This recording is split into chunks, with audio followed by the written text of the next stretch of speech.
This is the final episode in a 3-part series. Please listen to Part 1, An Unidentified Man, and Part 2, Son of Nashville, before you begin this episode. This episode contains brief discussion of violence and autopsy. Listener discretion is advised.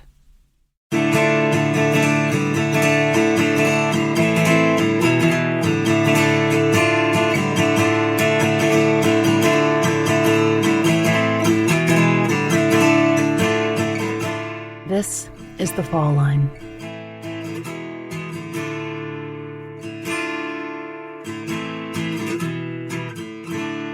What if this was your son and he was missing and someone mishandled his case and it turned out that he was murdered and it took you 15 years to find out? How would you feel? What would you want done?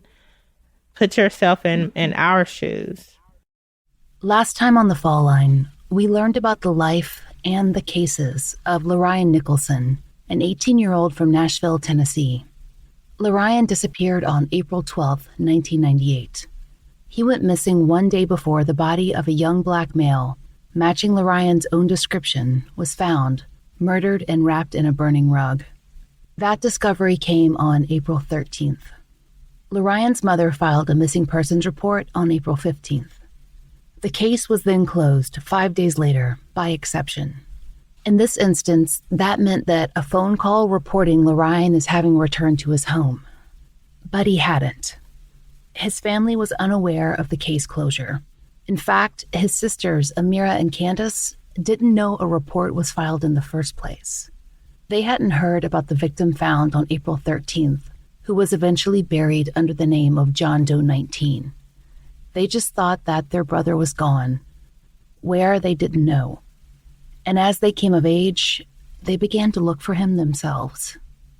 Through their own investigation, first finding paperwork and then employing the still developing internet, they tracked down a number of things. Their finds included the incident report filed by the responding officer on the day LeRyan's mother called in his disappearance. But this paperwork didn't include everything. It was missing a sheet that recorded the follow-up, which marked the case as closed. Eventually, Ameera and Candace located and spoke to every official listed on that form. But it wasn't until 2012 that they received a second vital document, the sheet that showed that a woman had called Metro Nashville Police on April 20th. That woman, who identified herself as Pauline Venable, told officers that LeRyan had returned home. The case was summarily closed by exception. No one visited LeRyan's home to assure he had returned. And though LeRyan was an adult, he was also diagnosed with schizophrenia and would, or should, have been considered part of a vulnerable population. But the case was closed and Pauline Venable has since passed away. When Candace and Ameera found out more about this woman, who they'd never heard of, they found the situation to be increasingly bizarre. Pauline Venable wasn't likely to have had any information in the first place. She was not the kind of close friend who might act on the family's behalf. When we spoke to LeRyan's sister, Candace, she reflected on the information and what it might really mean. One thing is about the person who called in.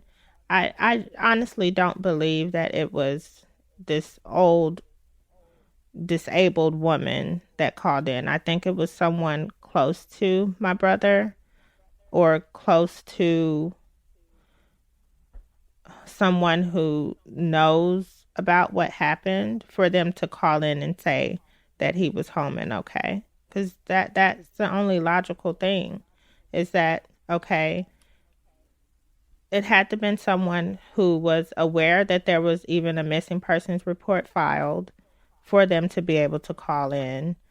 And they had to know that he was no longer, that he was deceased, or why else would they call in? They wanted the case closed so that they wouldn't put two and two together because the events were so close together.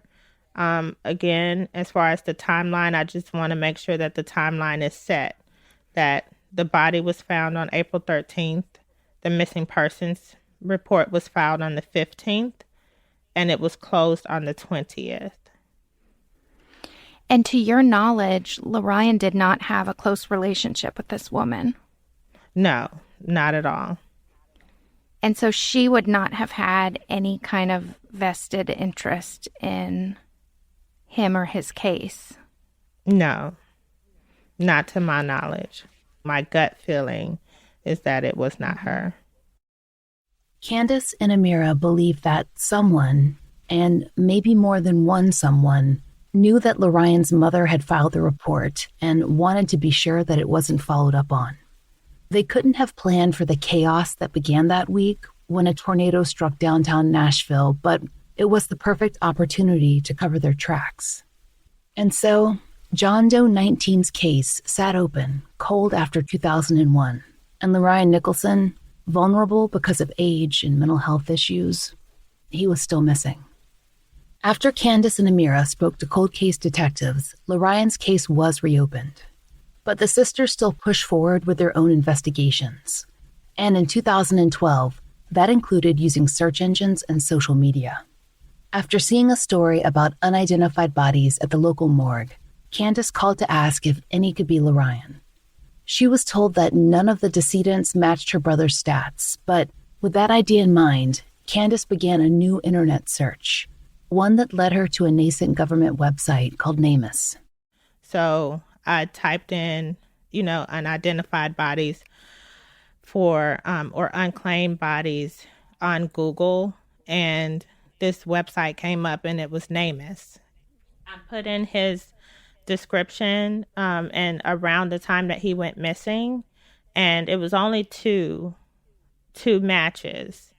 And when I saw the match that eventually became him, I knew that was him. I called Ameera because it led me to the Nashville.gov site that had the original post of when they found the body, and I asked her what type of jacket did she last see him in, because when the last time I saw him, it was like he had on a leather jacket, I believe, and but when he was found, it was a different type of jacket, and I believe it was a pullover, and she said that was the type of clothing that he was wearing around the last time that she saw him. And something in me just knew. I just immediately broke down. I was like, this is our brother. This is him. And so it was late at night, because again, this would occur, and I would stay up all night and then go to work the next morning. And so I didn't sleep that night. I waited until it was time for the medical examiner's office to open. And because Ameera is his full blood sister, then I had her call and tell them that we believe that this unidentified person was our brother. Ameera, LeRyan's baby sister, described the feeling of going around in circles, seeking information on LeRyan only to run into the same roadblocks. They'd begun to call psychiatric hospitals again with no luck, and it seemed like there was no solution in sight. But then she got Candace's call and an email link from her sister. It led to a NamUs listing. That was on September 26, 2012. Candace and I, until Candace found the site NamUs. Mm-hmm. All right. And she started putting in his demographics, the relative time that he went missing, and she got a hit. And, I just felt like a chill come over me. I'm like, I think that's him.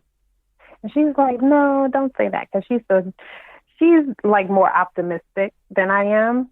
But I just know what I feel. And sometimes you can't ignore what you feel, no matter how hard you try. Sometimes things just are what they are. And I was like, I think that's him. We reached out, or she was like, well, you call, because you have more connections than I do. So you call and see what happens. So I called, and I believe it was the Tennessee Department of Investigation, maybe. I'm not sure, but I called the number. And I was like, well, my sister and I, we were going through your database, and we think we may have found a hit on these remains of someone who was burned in 1998. And the lady was like, okay, what's your name and number? So I gave her my name and number, and she was like, okay, so I'll have someone to call you back. And Detective Chad Holman called. I guess he was a cold case detective at the time, and he was over that program. And so I just kind of explained to him. He was like, why do you think this is your brother? So I just kind of explained to him all the things that we went through, and I told him about the missing persons report. Candace and Ameera both explained what happened next from their own perspectives. From what Ameera tells me, which she can tell you more about it, but they were helpful in taking the information and contacting the cold case division and, doing everything to lead up to getting the DNA from his mother. Ameera did ask if she was able to give DNA to try and identify him, but they said it would be best if it came from the mother. LeRyan's mother did take a DNA test, and according to Brian Haas of the Tennessean, that sample was compared to one that had been retained from John Doe 19 and stored by Metro Nashville Police. No exhumation was necessary. In March of 2013, the family got confirmation. LeRyan Nathaniel Nicholson was interred at Bordeaux Cemetery in plot number 555. Brian Haas reported that in May of 2013, a new marker bearing LeRyan's name was put into place. His mother was in attendance. So there was one case closed in that John Doe 19 was identified. But that left LeRyan Nicholson, a missing person, reclassified as a homicide victim. And the trails leading to his killers were 15 years cold. We've covered a lot of cases, but this is the first time that it can be said unequivocally that a family member solved a crime. Two sisters went looking for their brother, and they found him. When we spoke to retired Detective Larry Flair, he wanted to be sure that we highlighted Ameera and Candace's work. He was not involved in the missing persons case, so he had no information about it being closed. Rather, he worked the first few months of John Doe 19's case. He was on the scene that morning on Mary Street when the body was discovered. But he did speak to Candace years later, and he'd heard the details of what she and Ameera accomplished. They were not only instrumental, but probably one of the biggest reasons that this individual was identified by her diligently, researching. He probably would not have been identified if it had not been for the diligent efforts that the family put forward in going back into research. Candace's database searches were key, and without the cases having been entered into NamUs, it wouldn't have been possible. And that's still an issue today. There are missing and unidentified people who are not on the website, but John Doe 19 was. When it occurred to you that you had just solved your brother's case, can you talk about some of the feelings that you were having? I was devastated. I mean, it wasn't a joyful occasion. I mean, it was mixed emotions. It was like, finally, I have something that the police can't ignore. We were able to get the full report, and that just made me angry. So the most prevalent feeling that I had was just anger. Can you talk about the things that you were angry about with your brother's case and how it was handled? Their excuse was that there was a tornado on April 16th. So 3 days after the murder, the day after the missing persons report was filed, there was a tornado. And there was limited resources, is what we were told, for police to go to the home to check, to do a welfare check and make sure that he was there. That's not, I mean, we waited a whole 15 years before we found out what happened to my brother. And that was due to the police mishandling the missing persons case. I'm not a detective, you know. I'm just a person who's trying to get justice for her brother. So I just think of things that would only make sense to do, you know? That's why I want the file to see exactly what was done. I mean, myself and Ameera, we've located the officer who took the missing persons report. I've talked to her. She's now a captain on the domestic violence unit. Just to see if she recalled anything, which I know it was 22 years ago. So, I mean, this was just a report that she took. So, we tracked down the officer who closed the report. And what he told us was that the page in the missing persons report that he filled out is a supplement report. And he said that there should be more information, which is called an activity sheet. He said that he would have filled out an activity sheet that showed what he actually did, how he came in contact with the person who called in, whether it was a message that was left for him to call her or if she just called in and got to speak with him. He's stating that there's missing pieces to this missing persons report. The bottom line, regardless of what is missing from the report, you did not confirm that this person was alive. Mm-hmm. That's the one thing that you did not do. So I don't really care about an activity log. He said that there had been some sort of confirmation. Well, no, there was no confirmation because he was deceased already.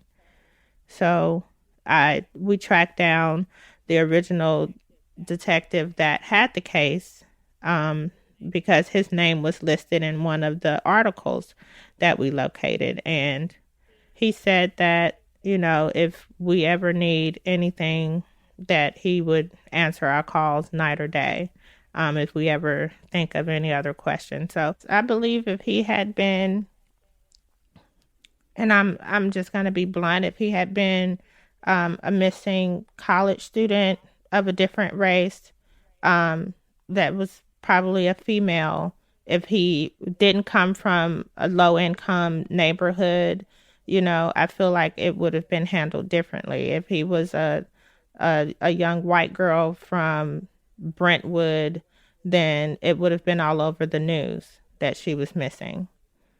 But because he wasn't, and I feel like he was just a throwaway to the police. It was stated in the missing persons report that he may have been a danger to himself because he was off of his medication.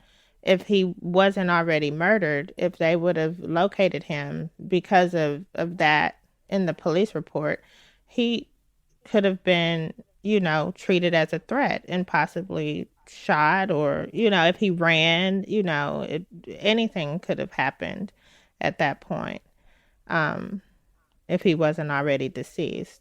From what we've been told, we have no recourse because most of the officers that were handling the case have retired at this point. So there's not much that can be done at this point. So it's just a loss. We've just taken loss after loss after loss. We've been working hard, trying to just gather information ourselves, even though the case is actively being worked. That's what we're being told. In the spring of 2020, we communicated with the Metro Nashville Police Department via email. Although we were unable to arrange a formal interview, the head of the Cold Case Investigation Unit provided answers to some of our questions.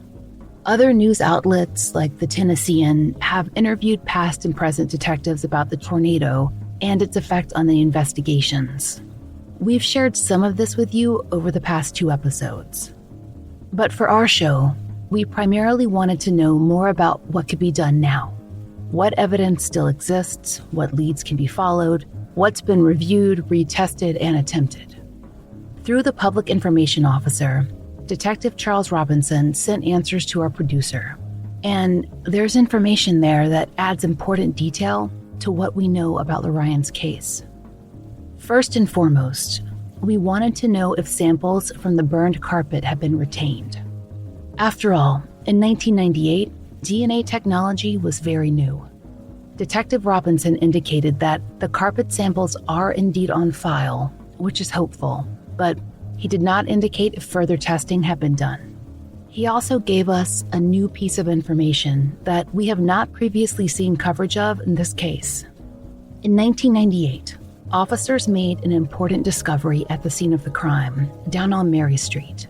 At the scene, officers had recovered a pager. In his email, Detective Robinson refers to persons of interest and possible suspects by initials only. We don't know everything that was done with the pager that was found prior to 2013, though retired Detective Larry Flair told us that it had been an important clue and that they've been led to a number of locations that helped them to identify persons of interest in the case. Those individuals had left the city, though, and they couldn't be located in 1998. As Detective Flair left the homicide squad that July, he didn't have information regarding what came after. But Detective Robinson was able to describe more recent developments. Quote, in 2013, now retired Detective Satterfield and I traveled to Cedar Rapids, Iowa, to interview TH about her pager that was found in the crime scene. She admitted she'd purchased the pager for a black male. She stated they were involved in a brief sexual relationship. She said the black male came to Cedar Rapids from Chicago, but she couldn't remember his name. Some months later, she finally said his name was AC. AC has not been located. According to LeRyan's sisters, there are a number of people tied together by TH and AC, people who used to live in Nashville. Candace and Ameera now have a good working relationship with the current detective on LeRyan's case, and so protecting certain information is important. But we can tell you that his sisters don't know these individuals or why they might have had involvement in LeRyan's death. LeRyan wasn't involved in any conflicts, not that Candace and Ameera know of. He wasn't engaged in or subject to any high-risk behavior unless we count walking. He walked where he needed to go, just like thousands of other people in Nashville. And despite mention of marijuana on his missing persons report, Ameera told us that LeRyan's talk screen came back clean for narcotics. Ameera also added that he was very unlikely to have been involved in drug activity. LeRyan left his home on a Sunday afternoon, in daylight, and may have been heading to his uncle's house on Jefferson Street. If so, he likely would have taken a shortcut that involved crossing between a few houses. Could something have happened to him there? If not, where was he when he was struck hard enough in the head to be killed? We know that his body was moved from the crime scene. That and the fire are clear signs that the killer or killers wanted to destroy evidence and create distance between themselves and the victim. There have been a few small studies on post-mortem burning of a victim, though much of the available literature relates to home arson. Those papers that do exist, though, they point toward a connection between the fire, evidence destruction, and a relationship between victim and killer. Could LeRyan have known the assailants, and why would he have been a target? Candace and Ameera can't know how LeRyan was feeling that day in April, home from Job Corps, with a near-miss score on the GED. But Ameera said that he was worried about her, about everything. He wanted to take care of his mother. He'd lost the release of running track, and the support of the mentorship programs that he'd attended while still in high school.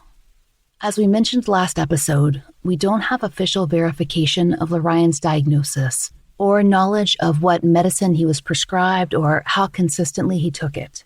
If he was indeed living with schizophrenia, he would be at a higher risk as the target of crime. Study after study has borne that out, and if he was experiencing symptoms, his risk would have been even higher.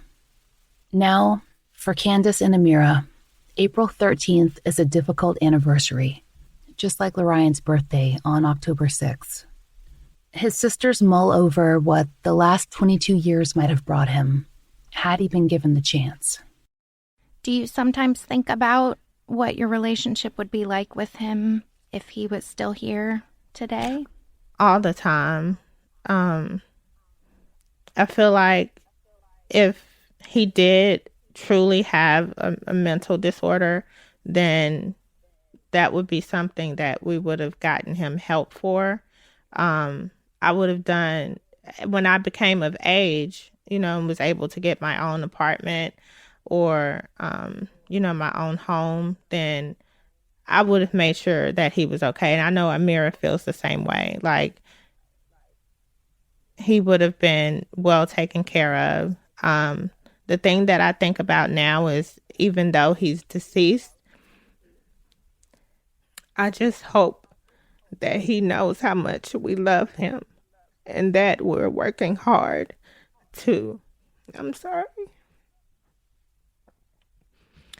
that we're working hard to find out who the monster is that was able to do this to him. And we're not going to stop until we figure it out.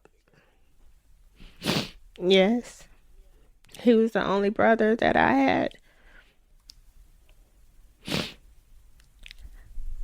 Can I take a break for a second? Absolutely. For her part, Ameera reflected on how her brother's disappearance strained family relationships and how her view of parenthood has been shaped by his loss. Can you talk about what having LeRyan's case open in your family has changed you as a person and a mother? There's a lot of tension around the subject. People talk about it, but they only talk about it, with me and amongst each other, because my mom gets so upset, and how it's changed the way that I deal with my children. For one, I just have to say I'm a different kind of parent than my mom was. I've never done drugs. I don't smoke. I don't drink. I work. I take care of my children, and I show them love, every day. But I'm very careful about the company that I keep. I'm very picky about the company that I allow my older daughters to keep. And, it's different. I don't want them around people who give an obvious notion that they could do harm to them. I'm very cautious, and they're girls, so you have to be. People should be cautious with their boys too, because they're influenced by their friends. Ameera and Candace have been affected in ways that they can articulate and ways that they can't. But LeRyan's disappearance and the 2013 confirmation of his death have turned his sisters, more than anything, into advocates. Of course, primarily the story is about your brother, but it's also about you too, because we see all sorts of families, and families are constantly trying to get the word out and grieving and all that. But it's very rare that we see, two family members that essentially turn themselves into detectives on the part of their family member. Yeah, we loved him. For 10 years, everything you've been doing. We loved him. We loved him. Now, what Candace and Ameera need is simple. They want LeRyan's story spread, and they want local residents to come forward with information. Lots of people lived in LeRyan's North Nashville neighborhood, which sat so close to Jefferson Road and all the R&B clubs where Little Richard once played. They want people from that neighborhood who recognize aspects of this story the pager, or maybe the initials of the persons of interest, to step up and say something. It was a clear, bright Sunday afternoon in Nashville. People would have been outside. Someone out there, they should have seen something. Anyone who was around the neighborhood that possibly saw him around that time or spoke with him or knew of anyone that was in the neighborhood that was up to no good, or just anything that they can recall, like all of his friends, I want them to contact the detective to speak with him about the last time they remember seeing him, what he was talking about, what he may have been doing. I have the autopsy report, and the medical examiner confirmed it at that time when he was identified that there were no drugs in his system at all. So he wasn't on drugs, which I think, was another thing that stopped the police from actually, looking into it, is because of that statement as well. The area that he was found in was sort of associated with some drug use. Yes. So do you feel like he may have gotten sort of lumped into that category of illegal activity just by nature of where he was found? I do believe that had some bearing on it as well, because the way that they described that area, it was known for prostitution and drug use, but that's not anywhere that he hung out. So, I mean, it's right off of one of the main streets that if he was walking home, then from anywhere or maybe getting something to eat, there's a lot of places around that area. It's right behind a barbecue place. So, I mean, it could have been anything, but someone would have to know the area to know that they could dump a body in that area and not be found out while they're doing it, because it was right under the interstate and at a dead end.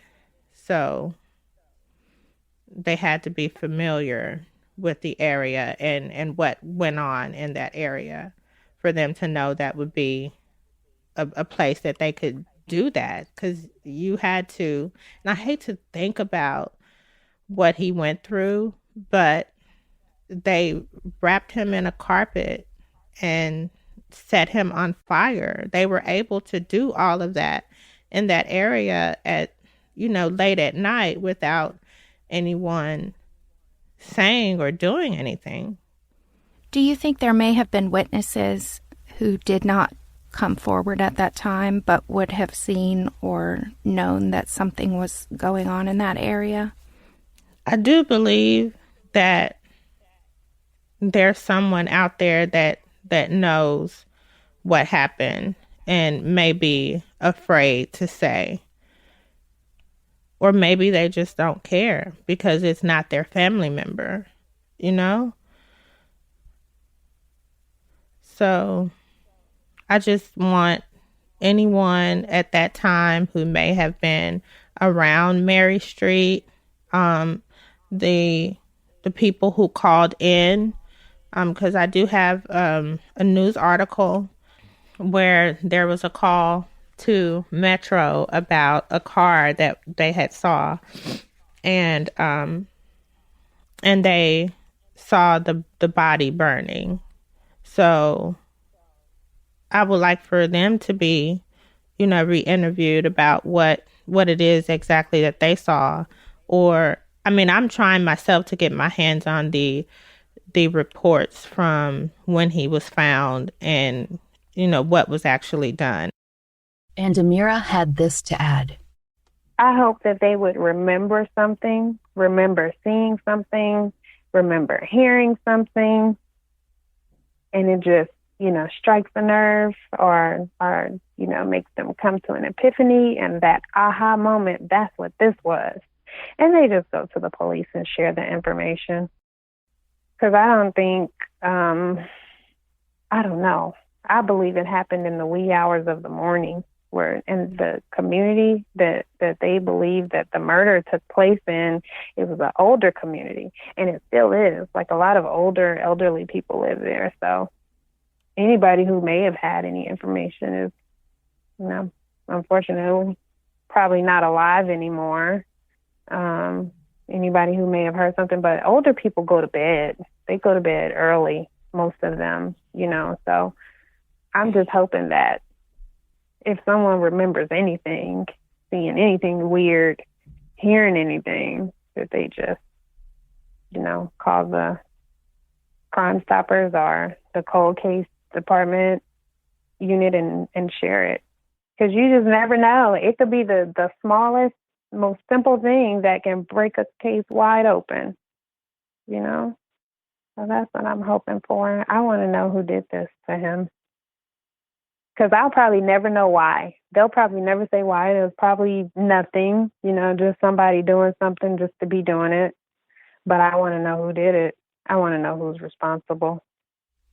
If you have any information concerning the homicide of LeRyan Nicholson or persons of interest mentioned in this podcast, please call the Metro Nashville Police Department Cold Case Division at 615-862-7329. You can also call Crime Stoppers at 615-74-CRIME. We'd like to thank all the listeners who've taken time to support our sponsors, leave us reviews, or support our show directly on Patreon. We couldn't do it without you. Special thanks to Angie Dodd. The Fall Line is created by Laura Norton and Brooke Hargrove and is produced and mastered by Maura Curry. Written, researched, and hosted by Laura Norton with interviews by Brooke Hargrove. Research assistants are Kim Fritz, Jessica Ann, Lex Weathers, and Brian Waters. Content advisors are Brandy C. Williams, Vic Kennedy, and Liv Fallon. Theme music is by RJR. You can find Fall Line merchandise in the Exactly Right Podswag store.